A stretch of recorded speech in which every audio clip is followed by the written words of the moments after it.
It was nearly midnight when Cameron reached the old government guest house, where he was to spend the night. The caretaker, an old man with trembling hands, gave him the key but warned, "Never open the last room at the end of the corridor." Cameron laughed it off. Ghost stories never frightened him. The building was cold, the corridors long and empty. The silence felt too heavy, almost alive. Inside his room, he lit a dim lantern and tried to sleep.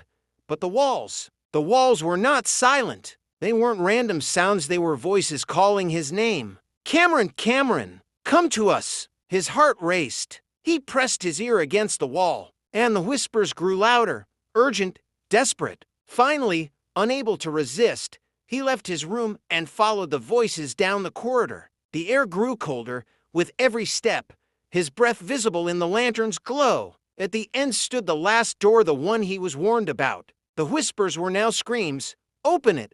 Free us!" Against every instinct, Cameron turned the rusty key. The door creaked open, revealing darkness deeper than night. His lantern flickered and died. And then, dozens of pale hands shot out from the blackness, grabbing his arms, his throat, pulling him inside. He tried to scream, but his voice was swallowed by the shadows. The next morning, the caretaker found the corridor silent again. The forbidden door was shut tight, but now, if you press your ear against its wall,